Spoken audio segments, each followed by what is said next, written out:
마태복음 3장 13절에서 17절입니다. 마태복음 3장 13절에서 17절까지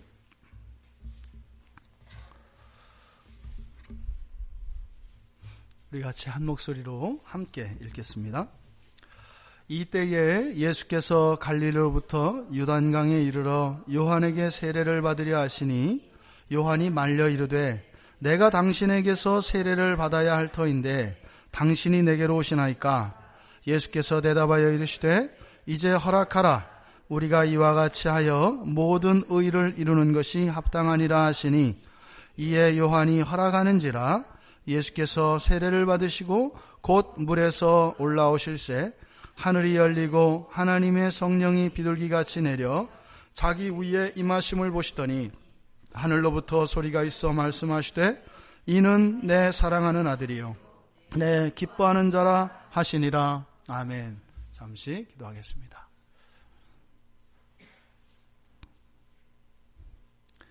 살아계시며 저희들을 인도하시고 은혜를 베풀어 주시는 하나님, 오늘 이 시간 이 자리에 참석한 사랑하는 주의 자녀 한 사람 한 사람을 향하신 하나님이 예비하신 그 크고 놀라운 생명의 은혜가 부어지기를 원합니다. 평생 동안 해결하지 못하였던 문제들, 또한 현재의 삶 속에서 이해할 수 없고 감당할 수 없는 여러 가지 삶의 문제들, 또한 내 마음에 소원이 있어 그리스도를 더 닮아가기를 원하며 더욱 순결하고 거룩한 신부로 되어져 가기를 원하는 그 거룩한 열망들을 이 시간 성령 하나님께서 이루어 주시기를 원합니다. 믿음으로 받는 자들에게 성령의 역사하심이 그들의 내면과 삶 가운데 아름답게 열매 맺혀질 수 있도록 도와주시옵소서. 감사하며 예수님의 이름으로 기도드리옵나이다. 아멘. 우리가 이렇게 같이 예배를 드리고 한편의 설교를 듣는 것은 마치 병원에서 이렇게 이제 외과적 수술을 받는 것과 같습니다. 근데 그냥 신체 일부를 수술하는 것이 아니라 하나님의 말씀은 이렇게 일부만 하지 않습니다. 하나님의 말씀은 몸 전체를 엽니다. 그러니까 우리는 뭐 아픈 부위가 있으면 그 아픈 부위만 상처 치료를 하면 되지 않습니까? 근데 말씀은 그렇지가 않아요. 그런 거죠. 지금 이 자리에 참석하신 여러분들 마음속에, 그리고 여러분들의 삶 속에 기도 제목이 다를 것이고 여러분들의 필요가 다를 것입니다. 근데 다 다르지만 그 다른 이유를 가지고 하나님 앞에 서요.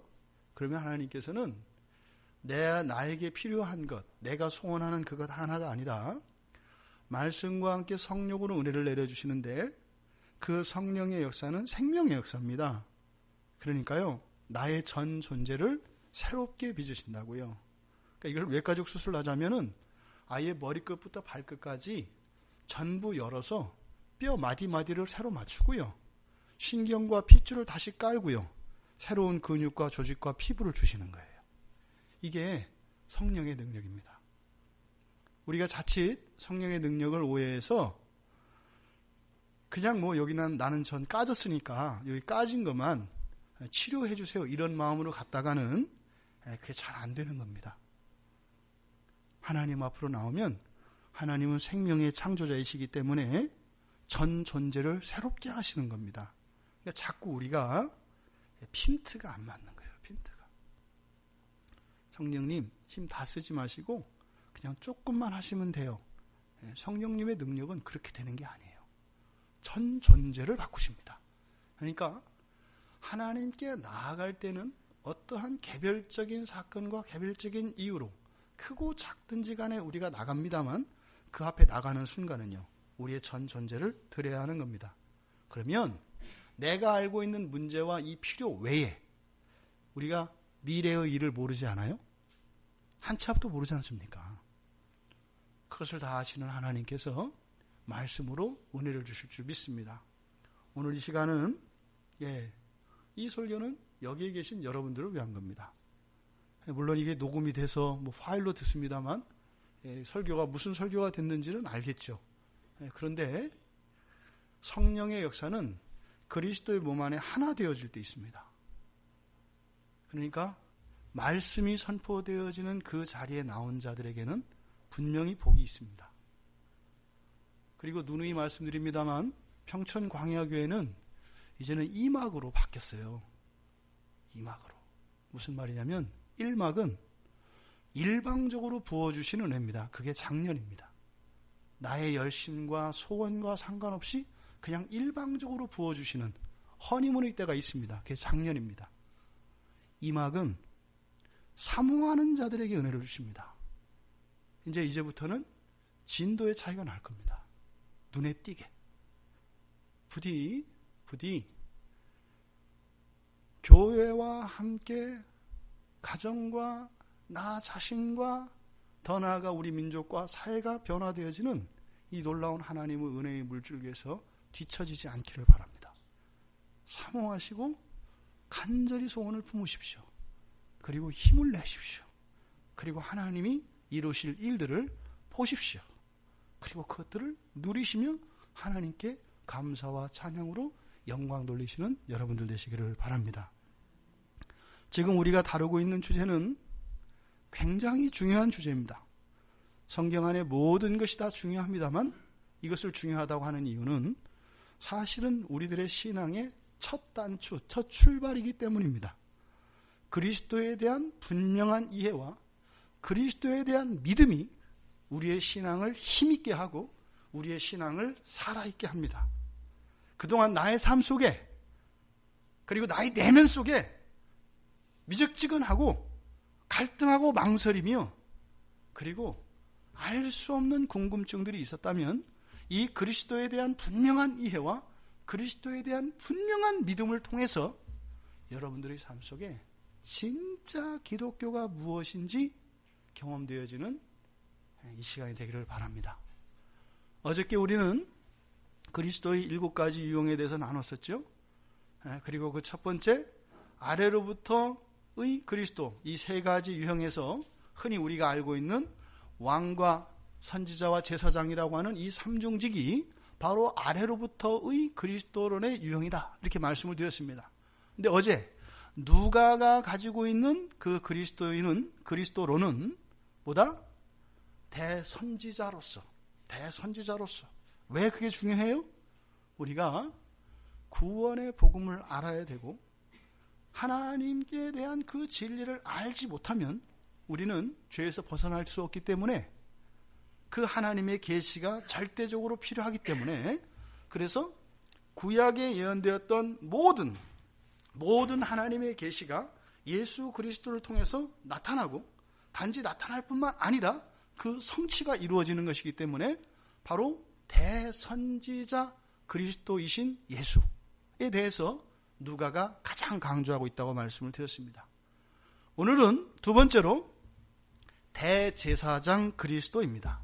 그러니까 그리스도는, 이 그리스도라고 하는 말은 메시아라고 하는 말과 같은 것이고 이 그리스도의 의미는 기름 부은 자라고 하는 뜻인데 이 기름 부은 자는 바로 어제 이야기한 선지자에게 그리고 오늘 우리가 나눌 제사장에게 그리고 왕에게 부어지는 것을 의미한다. 그래서 이 3가지 선지자요, 제사장이요, 왕, 이 3가지 직분을 한 몸에 한 사람이 다 가지고 있는 이것을 메시아라고 한다. 그러니까 바로 이 메시아, 헬라말로 그리스도인데 이 그리스도의 측면이 있다. 그래서 구약에서 예언되었던 이 모든 것들이 바로 예수 그리스도를 통해서 완전히 성취되어졌다라고 하는 이 그리스도론을 우리가 지금 보고 있는 겁니다. 오늘 우리가 읽은 이 본문은 바로 이 3가지 측면, 선지자로, 제사장으로, 왕으로서 이 3가지 측면이 한꺼번에 있는 메시아로서의 기름 부으시는 장면이라고 어제 말씀을 드렸어요. 그러니까 요한 앞에 세례 요한에게 세례를 받는 이 의미가 바로 뭐다? 메시아로서 하나님이 인정하는, 구약에서 기름 붓는 것과 같은 그런 의미를 가진 게 예수님이 세례를 받는 거다. 그래서 기름 붓는 행위는 구약에서 이 삼중직에 있는 사람들, 왕과 선지자와 제사장에게 기름을 부음으로써 그 사람을 왕으로 임명하고 제사장으로 임명하고 선지자로 임명했는데, 이제 신약에서는 더 이상 구약의 형식을 따르지 않는다. 그것이 다 폐지됐기 때문에. 하지만 그 의미는, 그 본질은 그대로 계승되어져서 지금 예수님이 세례를 받는 이 장면을 통하여 바로 왕과 선지자와 제사장으로 기름 붓는 그 대관식과 같은 것이 지금 세례를 받는 장면이라고 말씀을 드렸습니다. 그래서 메시아로서의 그 대관식, 바로 이것이 예수님이 세례를 받는 장면입니다. 그런데 오늘 이 세례의 장면을 마가복음 1장에도 있고 누가복음 3장에도 있습니다. 그런데 굳이 마태복음의 본문을 정한 이유는 마태복음이 이 복음서에서 가장 자세하게 설명하고 있기 때문입니다. 이 예수님이 세례받는 장면은 사복음서, 마태복음, 마가복음, 누가복음을 공관복음이라고 하죠.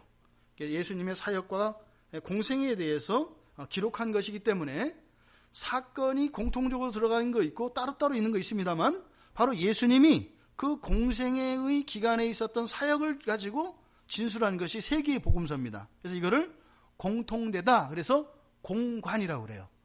공관복음이라고 하고, 요한복음만 바로 하나님의 아들로서 인자이신 하나님의 아들이신 예수 그리스도의 신성을 가장 잘 나타냅니다. 그래서 요한복음을 따로 떼서 하죠. 하지만 예수님에 관한 것이기 때문에 전부 다 복음서라고 합니다. 그런데 이 네 개의 복음서에 예수님이 세례받는 이 세례식은 모두 다 들어가 있습니다. 이건 뭐예요? 뺄 수가 없는 겁니다. 왜 그럴까요? 메시아 되심이 예수의 하나님 되심과 사람 되심과 그리스도 되심의 시작이기 때문입니다. 그러니까 이 세례를 통해서 마가복음, 마태복음, 마가복음, 누가복음의 다른 관점에서의 진술이 있고, 또 이 세례를 통해서 하나님의 아들이신 예수 그리스도에 대한 진술이 가능하다 이 말입니다. 그러니까요, 굉장히 중요한 그런 본문입니다. 마태복음 1장 1절을 보시면 아브라함과 다윗의 자손 예수 그리스도의 계보라, 아브라다브라 이렇게 되게 넘어가는 본문이 여기입니다. 그렇게 하고 나서 이제 건너뛰어서 17절에서 그런즉 모든 대수가 되게 이렇게 합니다. 한 4줄 5줄 읽다가 발음도 어렵고 그러니까 이렇게 어버러버러버러 이렇게 딱 넘어가고 방언으로 넘어가고 이렇게 하는 본문이 여기입니다. 근데 굉장히 중요한 의미가 여기에 담겨 있습니다. 여기에서 지금 나타내고자 하는 바 여러 가지가 있습니다만, 첫 번째로 이 마태복음의 의도를 나타내요. 지금 1절에서 뭐라 그랬어요? 아브라함과 다윗의 자손, 그러니까 아브라함의 자손, 다윗의 자손, 예수죠. 그렇죠? 아브라함의 자손, 다윗의 자손, 예수의 계보라 하지 않고 뭐라 그랬어요? 그리스도의 계보라. 이 그리스도가 뭐라 그랬어요? 이 마태복음 시작되기 전에 있는 이 구약 성경 전체의 결론이 뭐예요? 메시아, 오실 메시아를 기다리는 거예요.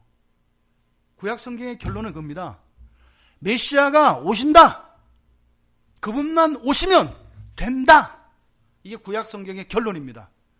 우리들은 할 수 없다. 메시아가 오시지 않는 한 우리는 안 된다. 이게 구약 성경의 결론이에요. 그래서 뭐예요? 답은 메시아가 오시면 된다. 그러니까 유대인들도 누굴 기다려요? 메시아를 기다린다 이 말이에요. 그리고 신약 성경의 시작이 딱 뭐라고 하는 거예요? 그리스도가 왔다. 그러니까 마태복음이 요 앞에서 이렇게 이어지는 겁니다. 그러니까 구약 성경을 확 압축해서 무엇으로 압축하고 있는 거예요? 그리스도. 긴 그 이스라엘의 역사와 많은 계시들과 하나님의 심판과 용서와 저주와 이 모든 것들을 다 압축하면은 딱 한 단어로 된다는 거예요. 뭐예요? 그리스도. 그리스도. 그렇게 하면서 이 족보를 쭉 쓰는데 바로 뭐예요? 우리가 구약 성경을 그래서 예수 그리스도의 관점으로 봐야 된다는 게 이겁니다. 그리스도가 오시고 나면 그때 모든 계시가 비밀이 열립니다. 그래서 지금 아브라함으로부터 시작되어지는 구약의 이 믿음의 이 선진들의 역사가 그리스도를 축으로 해서 뒤로 확 열리는 거예요. 지금 마태복음의 이 의도 자체가 바로 뭐예요? 그리스도에 대한 소개예요. 이건 지금 유대인들에게 주는 복음서입니다. 유대인들에게. 이거 뭐예요? 바로 그분, 큰 선지자, 오실 그분이 오셨다. 누구라는 거예요? 예수. 굉장한 겁니다. 이런 방식으로 이제 신문 기사가 쓰는 거예요.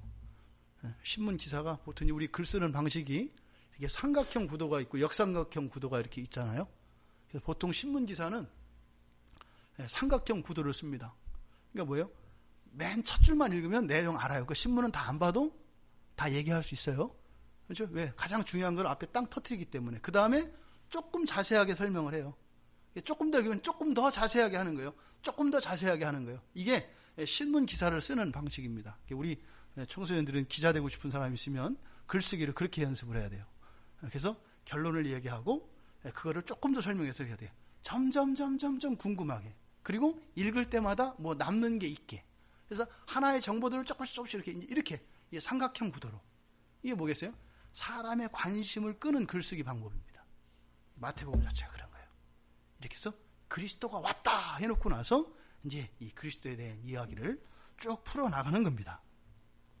바로 마태가 여기서 이야기하는 이 마태복음의 원래의 뜻이 무엇인지, 바로 그리스도, 메시아가 오셨다는 사실을 선포하려고 하는 의도를 가지고 있습니다.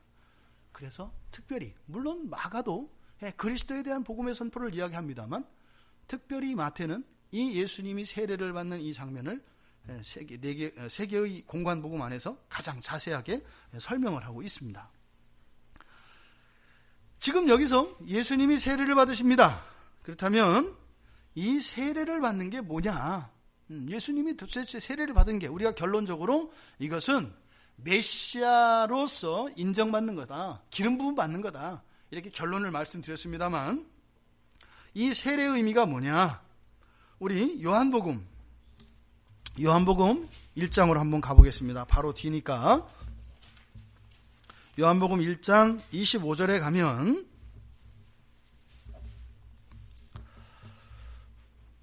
이제 바리새인들이 세례 요한한테 보냅니다. 아까 말씀드렸던 것처럼 구약에 있는 유대인들은 누구를 기다린다고요? 메시아 그리스도를 기다리고 있어요. 그러니까 전국에서 메시아인 것 같은 어떤 사람이 나타나면 바로 예루살렘에서 특사를 보냅니다. 그래서 확인하는 거예요. 굉장히 특별한 능력이 있거나 말씀을 전하는데 특별한 사람이 있으면 바로 예루살렘에서 사람을 보내서 확인을 합니다. 지금 세례 요한은 메시아일 가능성이 굉장히 높았어요. 그래서 80%에서 90%의 가능성이 있는 사람으로 알았어요. 사실 이 세례 요한이 맘만 먹었으면 왕도 될 수 있었고요, 유대교 전부 모든 종파를 통일할 수도 있었습니다. 실제로 그때 당시에. 그리고 자기가 그리스도 노릇을 할 수도 있었어요. 모든 사람들이 다 따랐기 때문입니다. 그런데 바리새인들이 바로 사람을 보내서 이 요한에게 물어봅니다. 지금 여기는 사역의 시작 처음이니까 뭐라고 물어봤어요? 25절, 요한복음 1장 25절, 우리 한번 같이 읽어보겠습니다.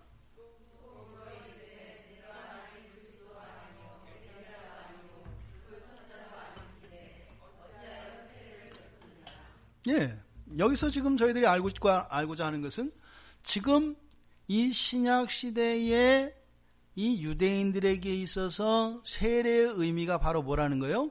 기름 부음의 의미라는 거예요. 기름 부음의 의미. 지금 요한이 세례를 주고 있었어요. 물로 세례를 주고 있었잖아요. 그러니까 와서 네가 왜 세례를 주냐? 그러면서 뭐라 그랬어요? 네가 그리스도도 아니고 엘리야도 아니고 그 선지자, 다 같은 말입니다.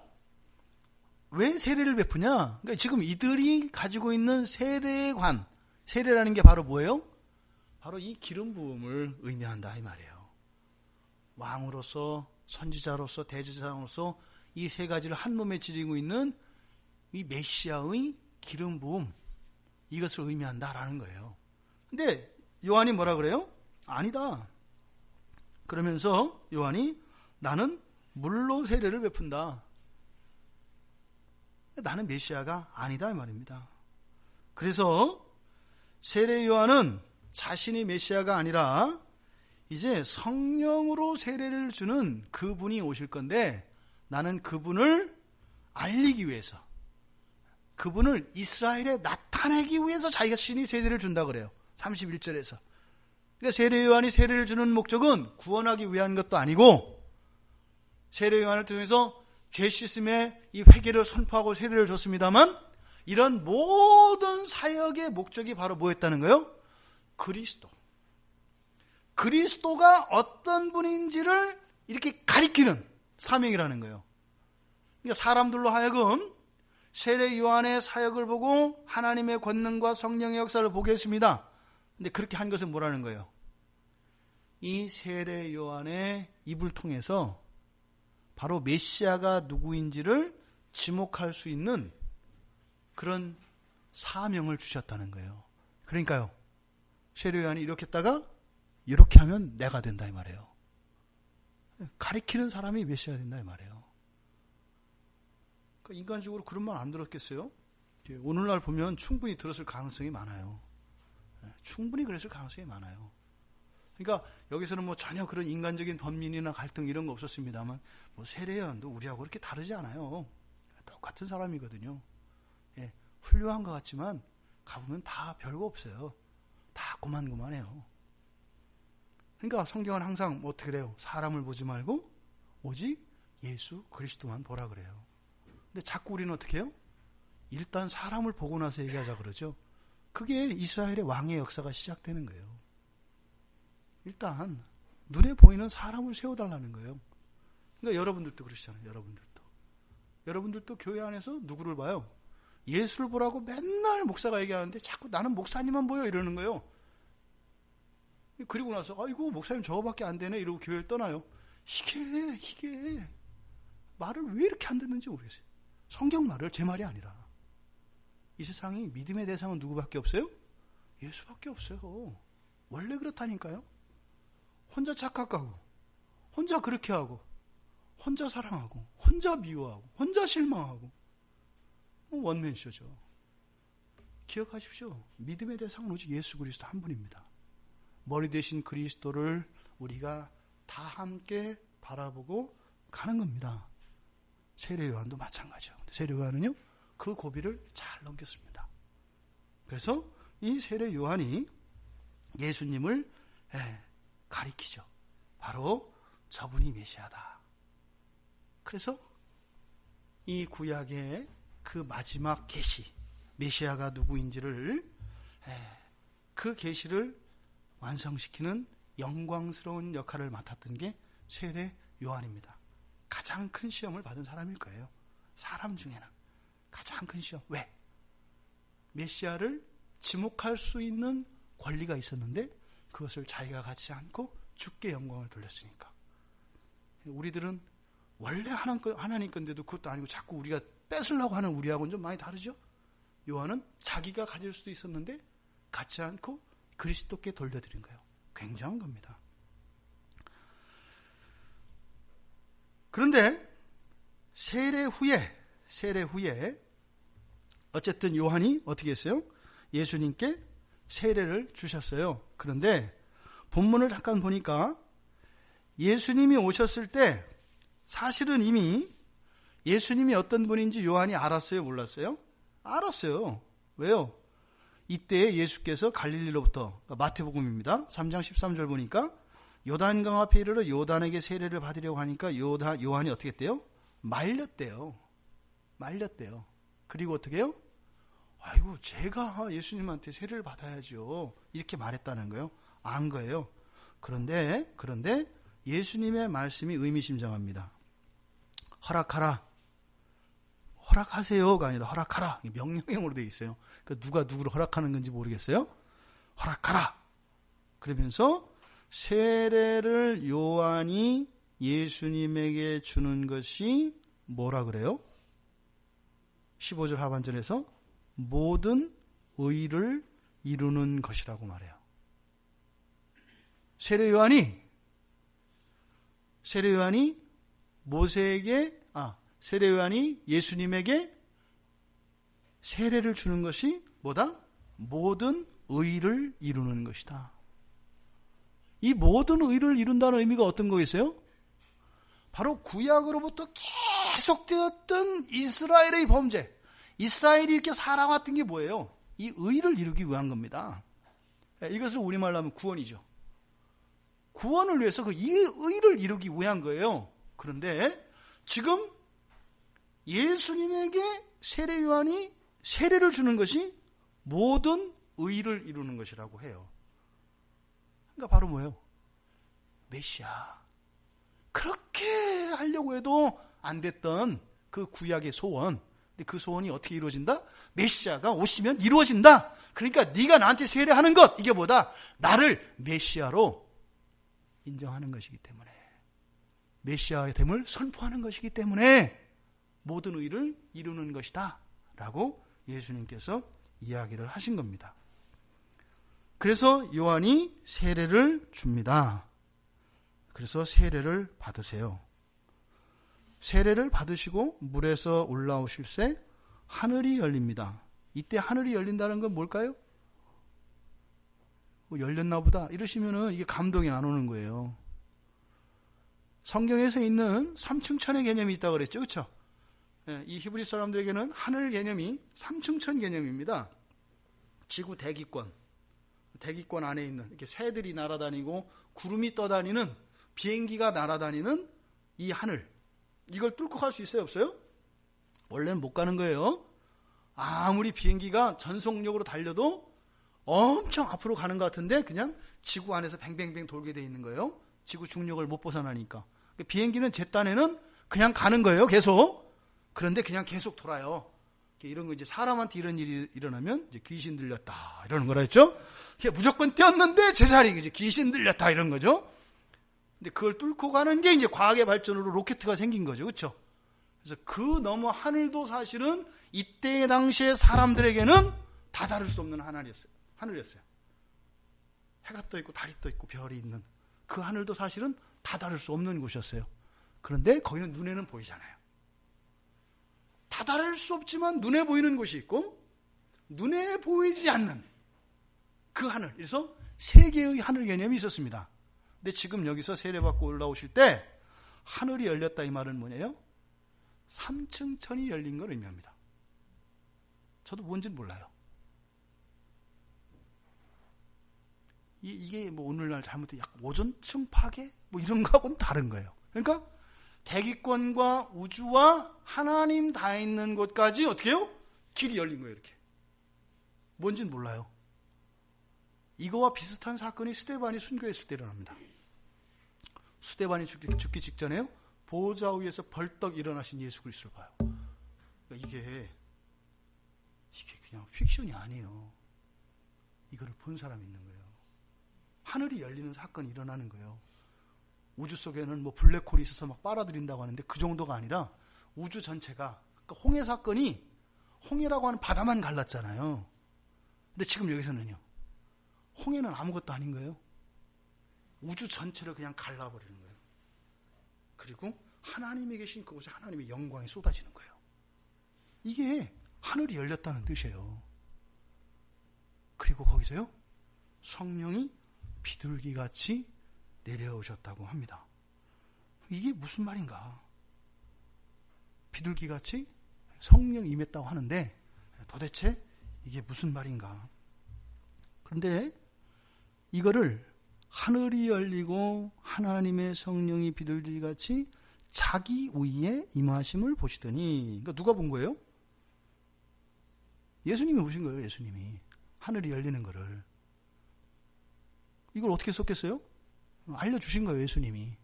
그때 하늘이 열렸다. 제자들은 못 알아들었겠죠. 단지 기록만 한 거예요. 기록만. 그러니까 예수님이 자기 위에 보셨다 그런다 이 말이에요. 근데 요한복음 1장 33절로 다시 가보시면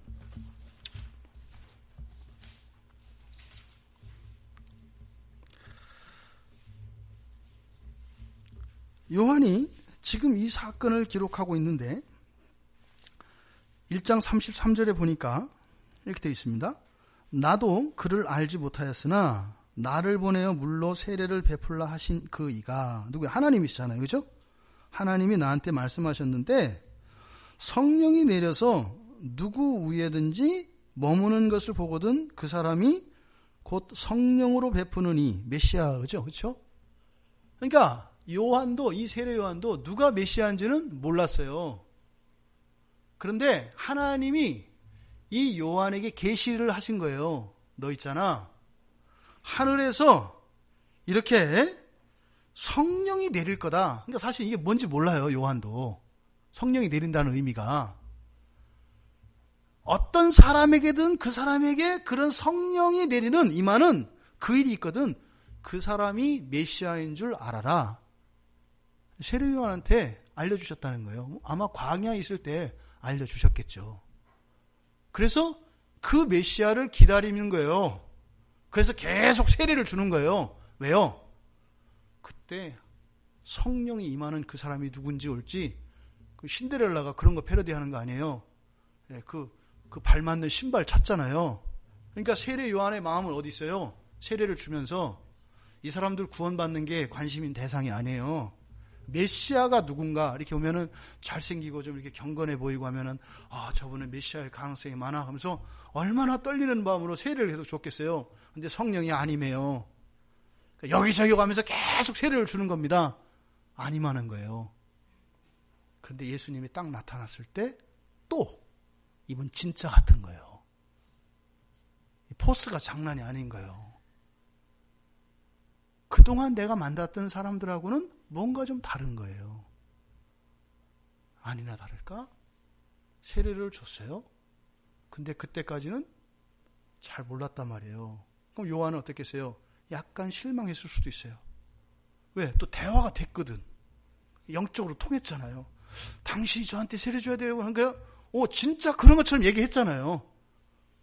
원래 그래야 되지만 네가 나한테 줘서 이렇게 의를 이루어. 그러니까 이게 통하는 얘기인 거예요. 이분 대화가 됐단 말이에요. 근데 세례를 줬는데 똑같은 거예요. 그리고 물바깥에서 걸어가는 예수님의 뒤를 봤을 거 아니에요. 얼마나 아쉬웠겠어요. 처음으로 메시아일 가능성이 매우 농후했던 분인데 세례를 줬는데 아무 일이 안 일어난 거예요. 그러니까 세례 요한이 약간 실망했겠죠.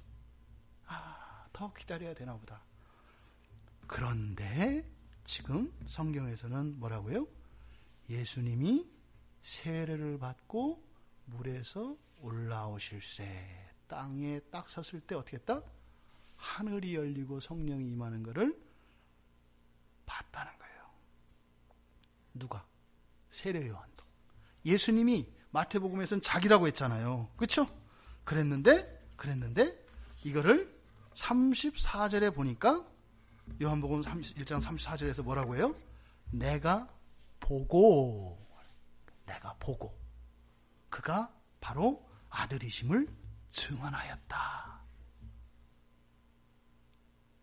아닌 줄 알고 포기했다가 됐으니까 이게 하나님이 항상 보면 일하시는 방식이 이런 방식이에요.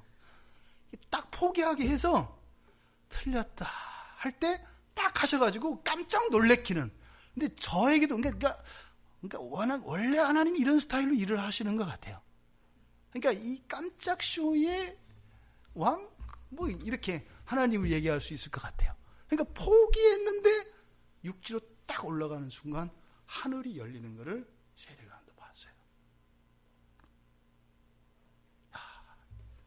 얼마나 감격스러웠을까요? 얼마나 감격스러웠을까요? 그 삼층천 하늘이 갈라지고 거기에서 성령이 임하는 것을 달리 표현할 수가 없으니까 비둘기같이 임했다 그래요. 비둘기같이. 이 비둘기는 구원을 상징하는데 구약의 요나 선지자가 요나가 비둘기거든요. 여러분 아시죠? 요나가 예수님께서 그 예표로 쓰이는 그 기적에 대해서 요나 선지자를 예를 들잖아요. 그러니까 요나가 어디로 가요? 이방 땅에 원수인 나라에 구원을 선포하러 가잖아요. 예, 그러니까 그런 의미에서 예수님하고 똑같아요. 원수된 나라에 구원을 선포하러 가는 게 요나나 예수님이나 똑같아요. 근데 인간 선지자인 요나는 어떻게 해요? 틀어버리잖아요. 쟤들은 구원받아서는 안 된다라고. 근데 예수님은 적극적으로 구원하시러 오시죠. 그게 요나와 인간 선지자 요나와 참 선지자이신 예수님과의 차이점이에요. 그게. 요나는 살기 위해서 생고생하다가 고래 뱃속에서 나오잖아요. 그런데 예수님은 살리기 위해서 십자가에서 고난당하시고 살아나시죠. 그러니까 이 요나, 그 비둘기라는 이름을 가졌던 요나가 그래서 예수님의 예표론적 인물이에요. 근데 어떻게 해요? 같지만 또 다른 이런 모습이거든요.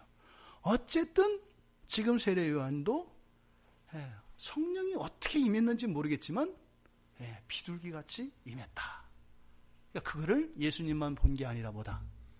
세례 요한도 봤다. 구약에서는 이렇게 증인을 굉장히 중요하게 여깁니다. 혼자 아무리 얘기해봐도 소용없어요. 증인이 필요해요. 증인이. 그래서 세례 요한이 그것을 예수님이 말씀하신 그것을 세례 요한도 보았다. 그래서 세례 요한이 세례 요한 제자들에게 이야기했죠. 또 세례 요한 제자들 중에서 일부는 예수님의 제자가 되기도 하죠. 또 예수님의 제자들이 그 이야기를 할 때 세례 요한의 제자들이 그것을 인정하겠죠. 맞아. 우리 스승님께서도 그 말씀 하셨어. 왜요?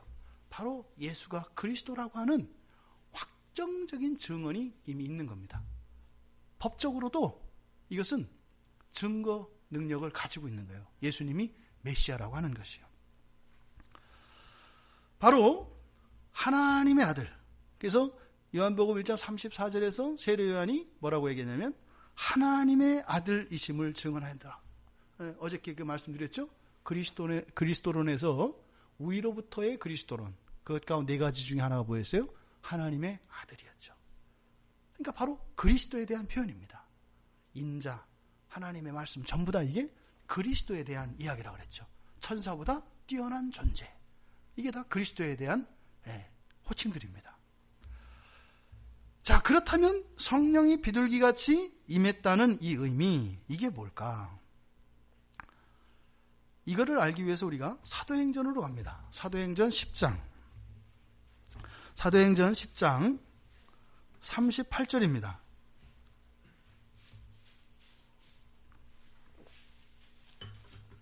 마태, 마가, 누가. 그렇죠? 복음서가 마태복음, 마가복음, 누가복음이잖아요.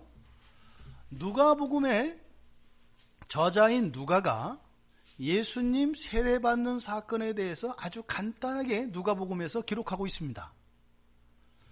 그런데 훗날 성령이 임하고 나서 누가가 그 세례에 대한 의미를 깨닫게 됩니다. 성령이 가르쳐 주셨겠죠.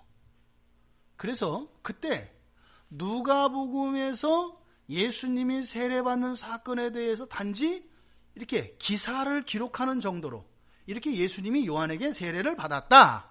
이렇게 간단하게 기록했었는데 이 사도행전은 누가복음을 저술한 그 누가가 기록한 겁니다. 근데 지금 시간이 많이 흘렀어요. 이때 오순절 성령이 임하고 나서 성령이 임하고 난 뒤에 성령은 진리의 영이시지요.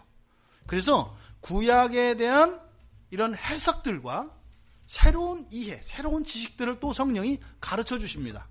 그래서 사도들의 말씀을 통해서 구약 성경에 대한 의미들을 우리가 발견하게 되는 거예요. 그러니까 사도들에게 그런 계시가 임해요. 성령을 통해서. 그러니까 누가에게도 이 요한에게, 세례 요한에게 예수님이 세례 받으신 것, 그때 비둘기같이 성령이 임했다고 하는 것이 사실은 잘 못 알아듣는 거예요. 근데 그것을 사도행전에서 해설을 하고 있습니다. 10장, 사도행전 10장 37절부터 한번 보겠습니다. 곧 요한이 그 세례를 반포한 후에 갈릴리에서 시작하여 온 유대에 두루 전파된 그것을 너희도 알거니와. 이게 무슨 말이에요? 바로 세례를 주었던 목적이 뭐라고 그랬어요? 그리스도를 이스라엘에게 알리기 위한 것이라고 그랬어요. 그렇죠? 그렇게 해서 그가 선포한 게 뭐예요? 바로 예수가 메시아다, 그리스도라고 선포한 겁니다. 두루 전파된 그 사실이 이미 다 알려진 거예요. 예수가 메시아다. 근데 그때 세례받는 장면에 대해서 38절에서 얘기합니다. 하나님이 나사렛 예수에게 성령과 능력을 기름 붓듯 하셨음에, 바로 복음서에서 비둘기같이 임했다라고 하는 이것을 구체적으로 설명하고 있어요. 그때 예수님에게 뭐가 부어졌다는 거예요? 성령과 또 뭐가? 능력입니다. 능력. 성령과 능력이 부어졌다는 거야. 그러니까 비둘기는 이 세상에 있는 피조물 아니에요. 그렇죠? 그러니까 단지 존재론적인 성령만을 이야기하는 것이 아니라 그 성령의 권능을 말해요. 권능을. 하나님의 능력이겠죠. 이게 부어졌다는 거예요. 그때. 그래서 어떻게 했다? 두루 다니시며 선한 일을 행하시고 마귀에게 눌린 사람들을 고치셨으니 이는 하나님이 함께 하셨습니다. 바로 뭐예요? 예수님이 세례 받으신 이후에 공생애가 실질적으로 시작됩니다. 병 고치고 귀신 쫓아내는 일들이 그때부터 시작된다고요. 그 전까지는 그런 거 없었어요. 철저하게 순종의 사람으로 사셨습니다. 모든 율법을 사람으로서, 인성을 가진 사람으로서 율법에 순종하셨습니다. 완전한 사람이기 때문에. 그러니까 신성을 가지고 하나님의 율법을 완성한 게 아니에요. 그러니까 무슨 말이에요? 부모님 말씀을 안 들을 수도 있었고, 거역할 수도 있었고, 또 하나님 말씀과 율법을 지키지 않을 수도 있었고, 그런 갈등이 있었다는 거예요. 그런데 다 이겨내시고 사람으로서 율법을 마치신 거예요. 그리고 이때 세례 사건을 통해서 신성이 부어지는 거죠. 성령과 그리고 하나님의 그 창조의 능력이 부어졌다는 겁니다. 바로 그 결과로서 예수 그리스도의 공생애가 가능했고, 그때부터 이제는 요셉의 아들 목수 예수가 아니라 이제부터는 메시아로서의 삶이 이때부터 시작되는 겁니다. 이걸 공생애라 그래요. 이제는 요셉의 아들 예수가 아니에요. 누구예요? 이제는 하나님의 아들 그리스도 메시아이신 예수로서 이제부터는 그 부어진 그 권능을 가지고 3년의 공생애를 시작하시는 겁니다. 이때 사도행전에서 끝에 뭐라 그랬어요? 이렇게 성령과 능력이 기름 붓듯 하셨다. 근데 이것을 하나님이 함께 하셨다라고 하는 것은 뭐예요? 예수가 곧 누구예요? 하나님. 예수가 곧 하나님, 이런 뜻입니다. 우리가 성령과 함께 하신다 이런 개념과는 달라요. 예수가 곧 하나님. 그렇게 메시아의 사역이 시작됩니다. 그런데 예수님이 사셨던 그 공생애가 어떤 삶이었죠, 여러분? 병 고치고 귀신 쫓아내고 복음을 전파하는 일들에 그를 통털면 무슨 일이라고 할 수 있어요? 구원하시는 일이죠. 구원하시는 일이죠. 구원이라는 것은 무엇으로부터의 구원이죠? 예, 죄로부터의 구원입니다. 그러니까 삼중직 가운데 죄로부터 구원의 역할을, 즉 속죄의 역할을 담당하는 게 누구예요? 제사장이죠. 그러니까 지금 여기서 이 세례의 장면, 그러니까 세례 요한이 예수님이 메시아다, 그리스도다라고 확증을 짓습니다. 그리고 하나님이 맞다, 이는 내 사랑하는 아들, 내가 기뻐하는 자다. 하나님의 인정이 떨어집니다. 메시아 맞습니다. 그런데 누가에게는 메시아가 어떤 메시아라고 그랬어요? 대선지자로서 메시아라고 그랬죠. 그런데 세례 요한에게 메시아는 어떤 메시아예요? 대제사장으로서의 메시아예요. 세례 요한에게는. 그래서 이 메시아의 삼중직 가운데 제사장으로서의, 완전한 제사장으로서의 메시아, 이것을 세례 요한이 메시아임을 지목함과 동시에 이 세례 요한이 가지고 있는 그리스도론이 대제사장 그리스도론인 것을 이야기한다 이 말입니다. 그래서 세례 요한은 메시아이신 예수님을 뭐라고 불러요? 보라, 하나님의 어린 양이다. 하나님의 어린 양이다 이렇게 불러요. 메시아하고 어린 양하고 좀 어울려요? 최소한 보라, 하나님의 사자다. 이 정도는 돼야지. 어린 양이 뭐냐 말이에요. 어린 양이. 그러니까 거기에는 사실은 복선이 들어가 있는 거죠. 제사장과 제물은 다르거든요. 그런데 제사장과 제물을 동시에 얘기했어요. 예수님에 대해서. 하나님의 어린 양이라고. 그리고 나서 나중에 확정하는 것은 메시아라고. 그런데 그의 메시아론, 그 그리스도인의 핵심은 뭐라고요? 대제사장적 그리스도인이란 말이에요. 그러니까 제사장과 제물이 예수님에게서 만나요. 이게 지금 세례 요한이 가지고 있는 그리스도론입니다. 그러면 이 대제사장 그리스도, 이것이 어떤 의미인가? 이것을 알기 위해서는 우리가 구약의 좀 이해가 필요합니다. 구약의 이해가. 그러니까 제사장이 어떤 사람들이고 어떻게 임명되어지고 하는지를 우리가 알 필요가 있습니다. 출애굽기 29장을 가보시면, 구약 성경에 출애굽기 29장에 가보시면 제사장을 임명하는 규례가 나옵니다. 제사장을 지금 어떻게 제사장을 임명하는가? 그리고 제사장들이, 사실은 제사장이 뭐 하는 사람들이라고요? 하나님의 백성들이 죄를 지었을 때 그 죄를 용서해 주시기 위해서 하나님이 사용하는 사람들을 제사장이라고 해요. 그러니까 이 제사장은 기능적인 사람들이에요. 어떤 기능? 죄를 용서해 주기 위해서. 그 죄인들의 죄를 속죄해 주기 위해서 하나님께 지목받은 사람들이 이 제사장들입니다. 1절, 출애굽기 29장 1절에서 3절의 내용을 보면 이제 그들을 거룩하게 하기 위해서, 즉 하나님의 것으로 삼는 거죠. 그래서 어린 수소 하나, 그리고 숫양 둘, 그리고 무교병, 그리고 기름 바른 무교 전병, 이거를 광주리. 그러니까 소 한 마리, 그리고 순양 두 마리, 그리고 한 바구니에 떡 바구니, 이렇게 세 종류가 있는 거예요. 이것을 준비를 합니다. 그렇게 해서 4절과 6절에 가면 이제 그걸 준비를 해놓고, 이제 4절과 6절은 이 제사장들을 준비하는데 아론과 그 아들들을 데려가서 회막문 앞으로 가서 씻깁니다. 그리고 여기 보면 아론에게만 특별히 대제사장에게 입히는 옷, 제사장의 옷을 입힙니다. 그리고 나서 흉패를 달고 머리에 관을 씌우고 그 위에 거룩한 패를 더합니다. 그리고 나서 7절에 가서 머리에 기름을 부어요. 관유를 붓는, 이게 바로 기름 부음이에요. 대제사장으로서 기름 붓는 거, 이게 바로 그 기름 붓는 그리스도, 메시아, 이런 뜻입니다. 그 다음에 8절과 9절에 가니까 그렇게 한 다음, 그러니까 아론에게 기름을 부은 다음에 그 아들들을 데려다가 이제 속옷을 입혀요.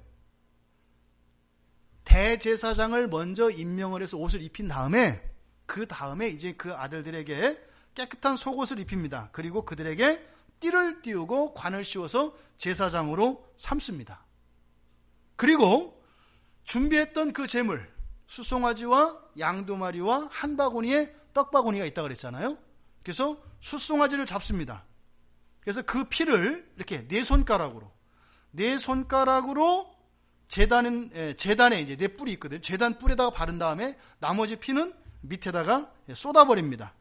그리고 기름, 내장에 덮은 그 기름들, 그리고 간과 콩팥에 있는 그것들을 다 어디요? 제단 위에다가 불로 태워버립니다. 그리고 소를 잡은 그 고기 있잖아요.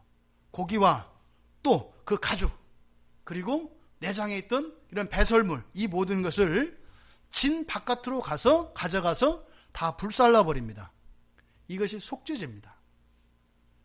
아론과 그 제사장들이 있는 그 죄를 속죄하는 속죄제가 이렇게 드려지는 거예요. 그리고 그 뒤로 번제를 드리고 위임식을 하고 요제를 합니다. 지금 이 장면들을 통해서 제사장이 세워지는 것을 보셨어요. 이렇게 근데 제사장을 세운 목적은 뭐라고요? 앞으로 죄를 짓는 사람들의 죄를 속죄하기 위해서 이 사람들이 그렇게 부름받았고 이렇게 준비되어졌다 이 말입니다. 그 다음에 이제는 이 제사장들이 속죄하는 일들이 레위기에 가면 4장에서 6장까지 나옵니다. 그래서 우선 레위기를 여러분들이 별로 안 읽었을 가능성이 많기 때문에 레위기 4장만 우리 같이 음성으로 듣겠습니다. 레위기 4장 성경을 보시고 4장 여호와께서 모세에게 말씀하여 이르시되 이스라엘 자손에게 말하여 이르라. 누구든지 여호와의 계명 중 하나라도 그릇 범하였으되 만일 기름 부음을 받은 제사장이 범죄하여 백성의 허물이 되었으면 그가 범한 죄로 말미암아 흠없는 수송아지로 속죄 제물을 삼아 여호와께 드릴지니 그 수송아지를 회막문 여호와 앞으로 끌어다가 그 수송아지의 머리에 안수하고 그것을 여호와 앞에서 잡을 것이요 기름 부음을 받은 제사장은 그 수송아지의 피를 가지고 회막에 들어가서 그 제사장이 손가락에 그 피를 찍어 여호와 앞 곧 성소의 휘장 앞에 7번 뿌릴 것이며 제사장은 또 그 피를 여호와 앞 곧 회막 안 향단 뿔들에 바르고 그 송아지의 피 전부를 회막 문 앞 번제단 밑에 쏟을 것이며 또 그 속죄 제물이 된 수송아지의 모든 기름을 떼어낼지니 곧 내장에 덮인 기름과 내장에 붙은 모든 기름과 두 콩팥과 그 위에 기름 곧 허리 쪽에 있는 것과 간에 덮인 거풀을 콩팥과 함께 떼어내되 화목제 제물의 소액에서 떼어냄 같이 할 것이요 제사장은 그것을 번제단 위에서 불사를 것이며 그 수송아지의 가죽과 그 모든 고기와 그것의 머리와 정강이와 내장과 똥 곧 그 송아지의 전체를 진영 바깥 재버리는 곳인 정결한 곳으로 가져다가 불로 나무 위에서 사르되 곧 재버리는 곳에서 불사를 지니라.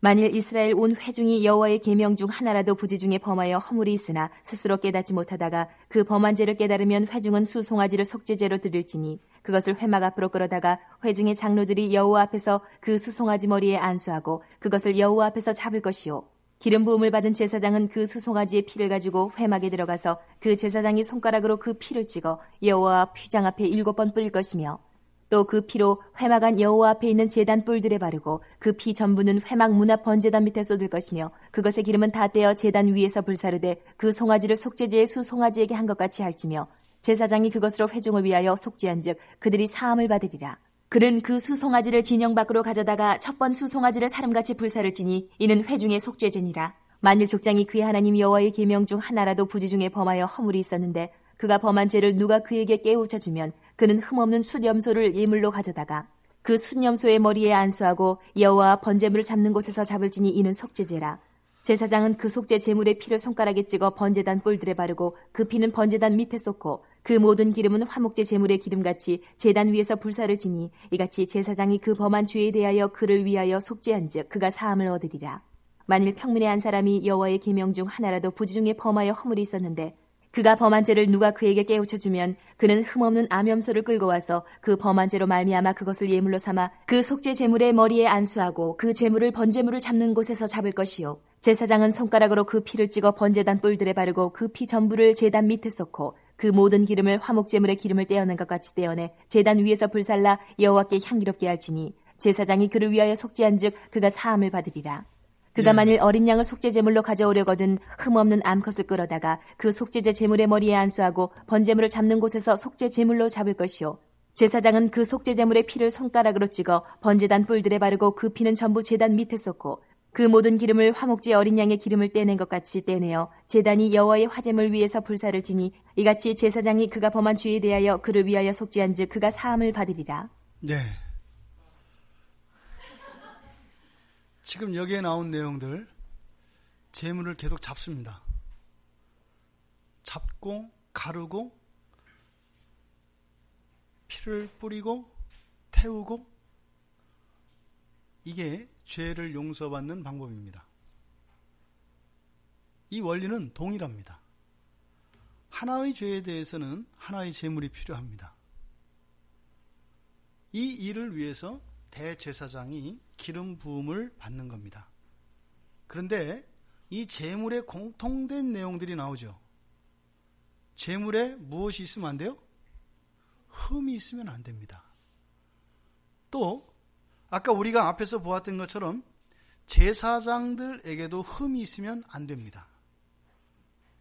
그러니까 이러한 형식 요건을 치르기 위해서 전제되어지는 것은 흠 없는 제사장과 흠 없는 제물, 그리고 온전한 이 제사 규례에 대한 이행이라고 하는 이것이 준비되어졌을 때 비로소 하나의 죄가 용서받아져요. 흠 없는 제사장이 없으면요, 용서받을 수가 없습니다. 흠 없는 제물이 없으면요, 용서받을 수 없습니다. 또 완전한 이 속죄의 죄를 그대로 수행하지 않으면 또 용서되지 않습니다. 하나의 죄가 용서받는 것이 어떠세요? 굉장히 어렵습니다. 실제적으로 이제는 이스라엘 백성들은 죄 용서를 받을 수가 없어요. 성경에 의하면. 그러니까 자기들끼리 따로 만들어낸 거예요. 그게 우리가 주일에 보았던 장로들의 전통, 사람들의 계명입니다. 성경대로, 구약 성경대로는 이제는 이스라엘 사람들은 죄 용서 받을 수가 없어요. 왜 없을까요? 흠없는 제사장이 없어요. 이미 구약의 이 제사장들은 북이스라엘과 남유다가 멸망당하고 바벨론 포로로 가면서 남아있던 자들이나 바벨론으로 갔던 자들이나 이미 이교와 다 혼잡해져서 순결한 제사장이 남아있지 않습니다. 얼마 동안요? 400년 동안 완전히 씨가 말랐습니다. 그러니까 율법에 의해서 죄를 용서받을 수 있어요? 없어요? 없게 됐어요. 율법을 지키냐 안 지키냐의 문제를 떠나서 구약에서 우리에게 가르쳐준 죄를 용서받을 수 있는 이 속죄제를 드릴 수가 없단 말이에요. 원천 봉쇄되어 있어요. 그러니까 율법을 사람이 지킬 수 있냐 안 지킬 수 있냐 이거 굳이 싸울 필요가 없어요. 웨슬레 같은 경우는 지킬 수 있다는 거예요. 왜 못 지켜? 니들이 안 지키려고 엄살 부리는 거지. 난 살아보니까 지킬 수 있더라. 이렇게 유언을 남겼단 말이에요. 난 다 지켰다. 이렇게 유언을 남기고 죽었어요. 근데 이제 우리 이쪽에서는 그건 교만한 거다. 막 이렇게 막 얘기를 한단 말이에요. 그거 했다면 한 걸로 그냥 생각하면 돼요. 하나님이 알아서 하실 거니까 우리가 판단할 게 아니라 이 율법을 가지고 용서를 받으려면 이 세 가지 요건이 충족돼야 되는데 안 된다고요. 요새는 또 재물도 없어요. 다 스프 먹여서 흠없는 양도 없어. 다 유전자 조작되고 이래가지고 재물 자체도 말랐어. 없다니까요. 이게 우리의 실존이에요. 그러니까 구약이 맞다 틀리다 할 게, 예, 맞아요. 성경인데요. 그런데요, 없다니까요. 끊겼어요. 이 구약의 제사법을 통해서는 하나의 죄도 용서받을 수가 없어요. 이제는 이때 당시에 주어졌던 이 속죄죄로 인해서 우리의 죄 용서를 받을 수 있는 기회가 주어졌었는데 그것마저 어떻게 했다? 완전히 끊겼다 이 말이에요. 그러니까 하나의 죄도 구약에 제시된 이 속죄죄에 따라서 용서받을 수 있는 방법이 없어요. 그러면 이게 성취되려면 어떻게 된다고요? 흠없는 제사장, 대제사장이 있어야 돼요. 이 제사장은 사소한 개인들의 죄를 속죄합니다. 그런데 나라 전체, 공동체 전체의 죄에 대해서 속죄죄를 지낼 수 있는 것은 대제사장이에요. 1년에 딱 한 번만 드립니다. 우리 달력으로 7월 1일. 그날, 그러니까 우리로 말하면 그러니까 1월 1일, 신년의 첫날이에요. 히브리력으로 그 7월 1일이 그날 대제사장이 이스라엘 공동체 전체의 죄를 용서받기 위해서 지성소로 들어가는 날입니다. 방울 달고 다녀요. 왜냐하면 들어가서 죽었는지 안 죽었는지 알게 하려고. 그 안으로는 아무도 못 들어가거든요. 대제사장만 들어가요. 대제사장이 좋은 게 아니에요. 민족 전체 안에서요, 어떤 사람이 죄를 짓고 고백하지 않고 회개하지 않은 죄가 있잖아요. 그럼 대제사장은 들어가서 아웃되는 거예요. 그러니까 들어가기 전에 어떻게 했어요? 여러분을 믿어요. 갔다 올게. 이러는 게 아니에요. 목숨이 달렸단 말이에요. 어떻게 하겠어요? 추상과 같이 회개를 막 촉구하겠죠. 왜? 내가 살아야 되니까.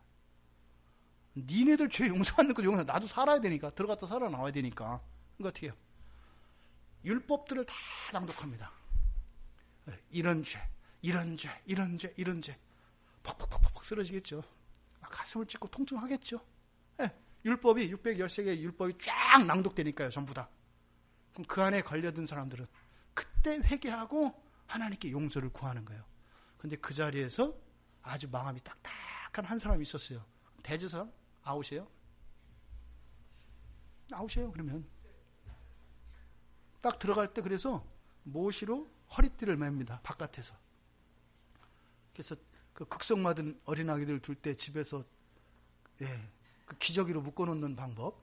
문고리에다 딱 묶어놓고 일하면 돼요. 애들 기어다녀도 뭐 많이 못 가니까 이렇게 대제사장 허리에다가 이렇게 딱 흰 못으로 딱 묶습니다. 그리고 바깥에서 이렇게 그건 뭐예요? 안에서 죽으면 시체를 끌어내기 위한 거예요. 안에 들어가면 어떻게 되겠어요? 제사를 지내고 왔다 갔다 하고 절하고 이렇게 하니까 딸랑딸랑 소리가 나요. 근데 방울소리가 멈춰요. 끌어내는 거예요. 그러면 그 자리에서 어떻게 돼요? 다음번 대제사장 될 사람이 그 직임을 위임받아요. 그리고 다시 613가지 율법을 낭독을 합니다. 이 나쁜 놈들아, 이 천하에 죽일 놈들, 너희들 가운데서 죄 회개하지 않은 놈 있지? 나쁜 놈 자식들 아들이라. 다시 회개를 촉구합니다. 또 안 하면요, 또 죽어요. 공동체 전체에서 하나의 죄만 있어도 대제사장이 들어가서 살아남지 못합니다. 이렇게 해서 대제사장이 들어가는 거예요.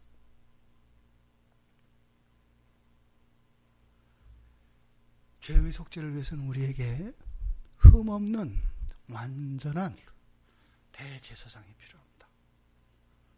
대제사장이 이스라엘 백성들의 소원입니다.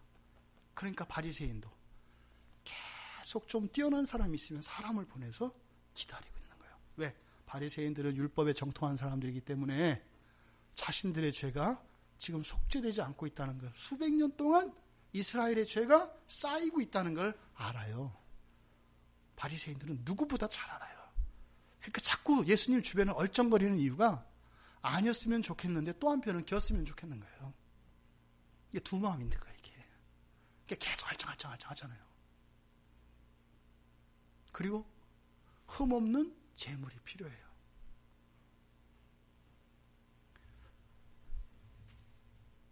메시아이신 예수 그리스도가 유대인들의 생각과 달랐던 것은 바로 그들의 모든 죄를 지고 갈 수 있는 속죄 제물이 되어 주셔야 하기 때문입니다. 그들은 메시아를 통해서 이 세상의 영광을 구했어요.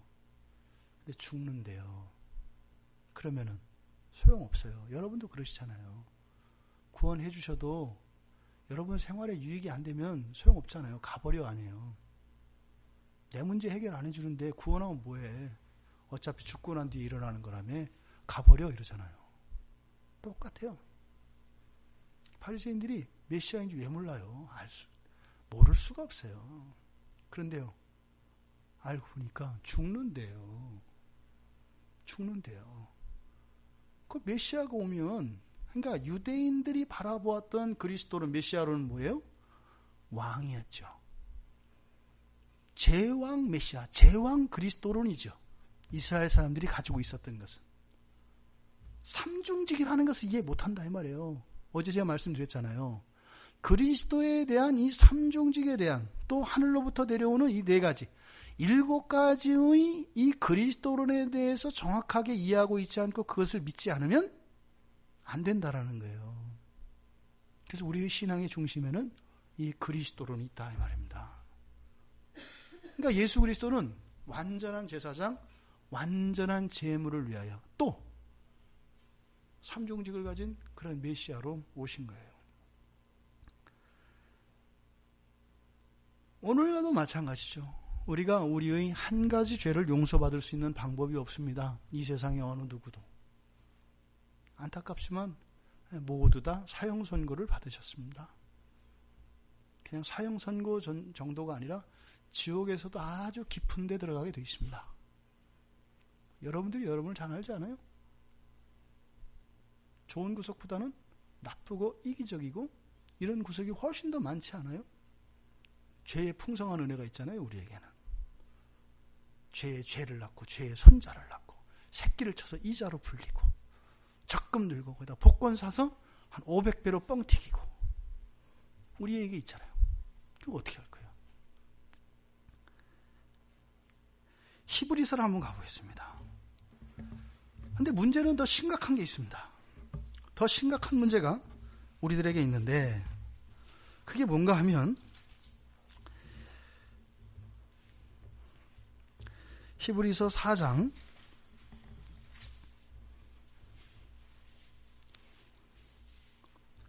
12절 우리들이 많이 보는 말씀이에요. 12절 히브리서 4장 12절 우리 같이 읽겠습니다. 12절부터 13절까지 시작.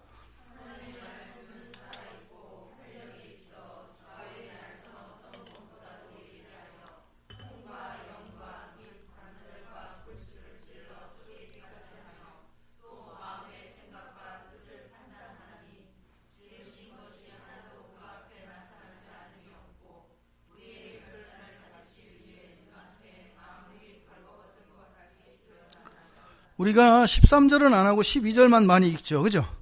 하나님 말씀은 살아있고 활력이 있고 좌우의 달선 어떤 것보다 예리하고 환경의 권세 쪼개기. 되게 좋은 말씀으로, 그죠?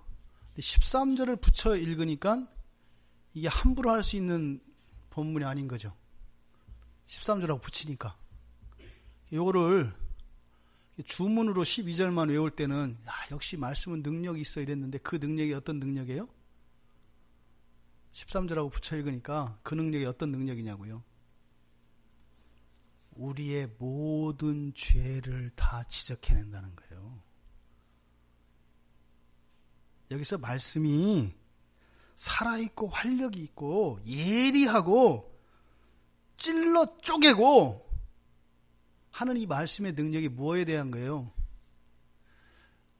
네가 내 어미 뱃속에서부터 네 어미한테 불평하고 투덜댄 것까지 하나님은 다 아신다는 거예요. 잊어버리지 않고. 자다가 꿈속에서 지은 죄까지도 다 하나님은 알고 계시다는 거예요. 게다가 성경은 악한 생각도 죄라고 합니다. 악한 생각도. 또 예수님께서는 그래서 우리의 이 생각도 판단의 대상이라고 이야기를 합니다. 생각도 심판의 대상이라고 얘기한다 이 말이에요. 생각 하나도. 그래서 사도 바울이 좋은 말 할 때 마땅한 생각만 해라 이렇게 얘기해요. 네 생각이라고 마음대로 하지 말고 좋은 말 할 때 좋은 생각만 해 이렇게 사도 바울이 경고해요. 사람들은 겉으로 드러나는 행위만 봐요. 근데 하나님은요. 생각이나 행동이나 똑같다니까요. 말을 함부로 하고 생각을 마음대로 하는 것 몸조심하는 게 좋을 거다. 이게 사도 바울의 얘기예요. 미치는 거죠. 그렇게 안 해도 다 아신다면서 또 이게 생각까지 치고 들어와. 생각에도 악한 게 있고 선한 게 있는 거예요. 이게 모두 다 하나님의 심판의 대상이라는 거예요. 쥐어 소리가 날 수밖에 없어요. 이 세상에 어느 누가 이 죄를 다 씻을 수 있겠어요? 진짜로 바다에 먹물로 찍어서 우리의 죄를 하늘을 두리누마리 삼아 은혜를 적는 게 아니라 우리의 죄를 고백해도 하늘에 떠있는 무한한 별들의 그 죄의 목록을 다 적어도 다 못 적는 죄의 목록을 여기 계신 분들 한 분 한 분 안에 다 가지고 있어요. 그런데 성경이 여기서 끝나면은 우리는 그냥 가서 음독 자살하는 게 나아요. 왜? 우리의 보다 나은 지옥 생활을 위해서, 지옥의 복지를 위하여 빨리 이 세상을 떠나는 게 나아요. 그러니까 예수 안 믿는 사람들은 될 수 있으면 빨리 죽는 게 복이에요. 될 수 있으면 빨리 죽는 게 지옥을 좀 덜 깊이까지 가요. 예수 믿는 사람은 오래 살아야 복이에요. 왜요? 예수 믿는 사람들은 살면 살수록 더 거룩해지고, 예수 안 믿는 사람은 살면 살수록 더 악랄하고 더 지독해지니까. 이게 예수 믿는 사람과 예수 안 믿는 사람이 삶에 대한 의미가 달라지는 거예요. 가치가. 근데 성경에서 끝났다면 오늘 밤 잠 다 잔 거죠. 이게 성경에서 끝나지 않아요. 히브리서 4장 14절부터 16절까지 우리 같이 읽겠습니다. 그러므로 시작.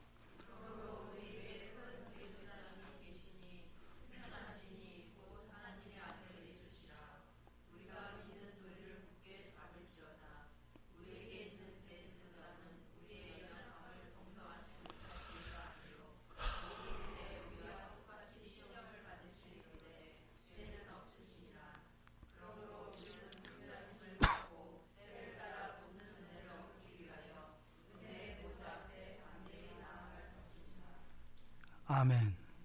14절에 그러므로, 이게 우리들의 형편을 대변하는 말입니다. 그러므로. 이게 피할 수 없는 진노 아래 있는 우리들을 대변하는 말이에요. 이 그러므로라고 하는 말이에요. 이 말이 없었으면 우리는 그냥 죽는 거예요. 여기서 그러므로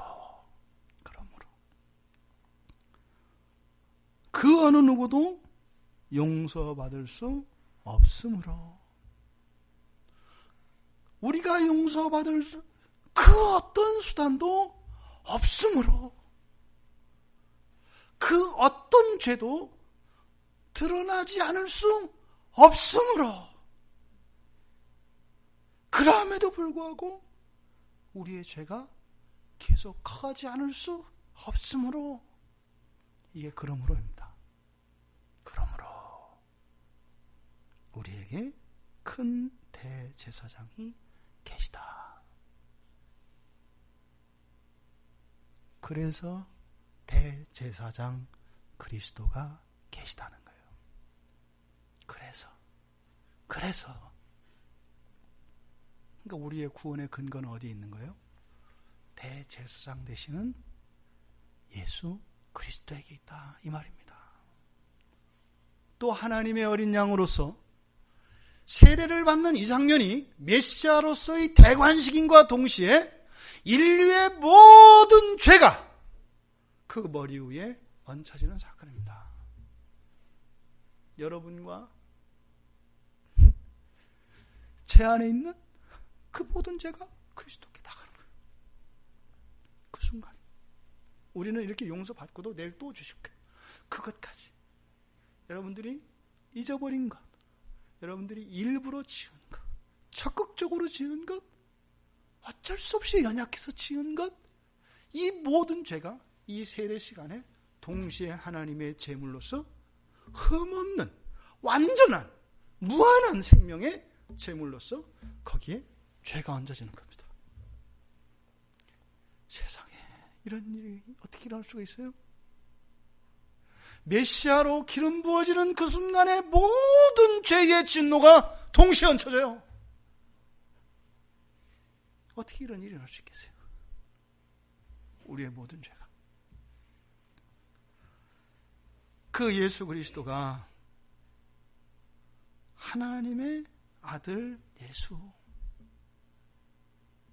죽어서 소망이 없는 자가 아니라 부활하셔서 승천하셔서 우리의 승천을, 우리의 부활을 당신이 먼저 증거를 보여주셨고, 하나님의 아들로서 여기서 하나님의 아들은 그리스도의 신성을 나타내는 게 아니에요. 무한하심을 말하는 거예요. 무한한 생명의 본질. 왜 무한한 생명의 본질을 얘기해요? 뛰어나다? 아니요. 우리들의 모든 죄를 다 갚을 수 있는 재물이 되어주신다는 거예요. 그리스도가 하나님 되시면 다른 거 아닙니다. 우리의 죄의 무한성 때문에 우리에게 무한한 재물이 우리의 속죄를 위해서는 필요하기 때문에 바로 예수 그리스도가 하나님의 아들이셔야 하는 겁니다. 그러니까 지금 여기서 말하는 게 뭐예요? 그러므로 우리에게 큰 대제사장이 계시니 승천하시니 곧 하나님의 아들 예수시라. 그 안에 우리의 구원에 대한 모든 조건과 하나님의 섭리와 경륜이 다 나타난다는 겁니다. 그래서 뭐라고 해요? 믿는 도리를 굳게 잡아라. 뭐요? 믿음으로만 구원에 이른다 이겁니다. 믿음으로만 구원에 이룰 수 있다. 언감생신 다른 것 꿈도 꾸지 마라. 바로 그리스도의 그리스도 되심으로 인하여 우리가 구원을 받는다는 거예요. 의심 많은 우리들을 위해서 15절 이하에서 설명합니다. 근데 그 대제사장은 큰 대제사장이시긴 한데 우리의 연약함을 동정하지 못하실 리가 아니요. 모든 일에 우리와 똑같이 시험을 받으신 이다. 무슨 말이에요? 우리들의 모든 시행착오에 대한 모든 경우의 수를 다 알고 계시다는 거예요. 예수님이 그 모든 여러분들 있잖아요. 할까 말까. 어떨 때는 하기도 하고 안 하기도 하잖아요. 그 모든 것을 예수님이 다 아신다는 거예요. 이미 다 아신 바 되었기 때문에 용서하지 못할 죄가 없다 이겁니다.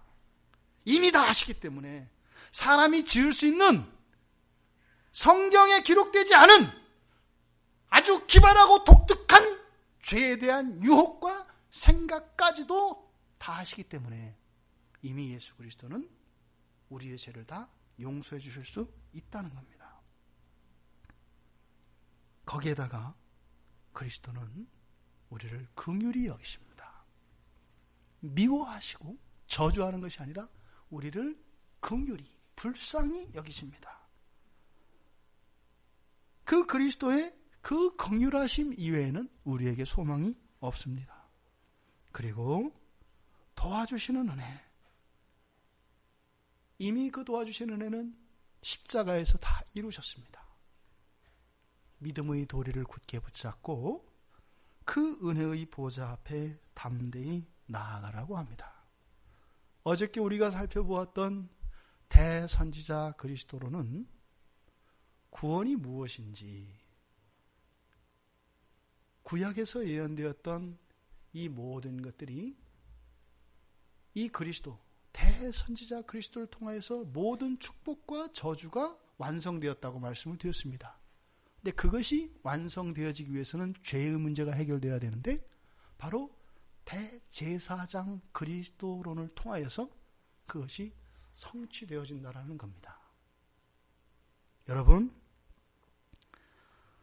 대제사장 그리스도만이 우리의 모든 죄를 사하여 주시고 속죄가 가능하다라는 겁니다. 이 말씀이 여러분 모두에게 믿어져서 그 믿음이 주는 그 구원으로 참 평안과 자유가 여러분 안에 있기를 바랍니다. 구원에서 여러분은 완전히 지워버리십시오. 구원은 그리스도로 말미암는 겁니다. 왜냐고요? 몰라요. 단지 여러분을 지목하시고 하나님의 여러분을 구원하겠다 하신 그 은혜에 대해서 여러분들은 감사하고 찬양할 뿐입니다.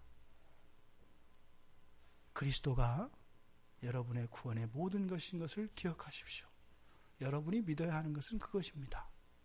나로 말미암는 것이 아니라 나의 어떠함이 아니라 그리스도로 인하여 대제사장 되시는 그리스도의 속죄의 완전함으로 인하여 내가 죄짓지 않는 사람이거나 훌륭한 신자이어서가 아니라 흠없는 사람이어서가 아니라 그리스도의 흠없는 대제사장 되심, 흠없고 무한한 제물 되심, 그것이 우리의 모든 죄의 용서의 근거가 된다는 것을 믿으시기 바랍니다. 그래서 그 안에 참된 평화가 오늘 이 시간 여러분들에게 부어져 한평생 그 은혜를 감사하며 구원의 하나님을 찬양할 수 있게 되기를. 그래서 왕 되신 그리스도 앞에 나아가 그 보좌 앞에 무릎을 꿇고 하나님의 주권을 인정하며 하나님의 통치 안에 살아갈 수 있는 그런 백성으로서의 그 거룩한 삶으로 나갈 수 있는 그 토대가 마련되어지는 이 밤이 되시기를 주님의 이름으로 축원드립니다.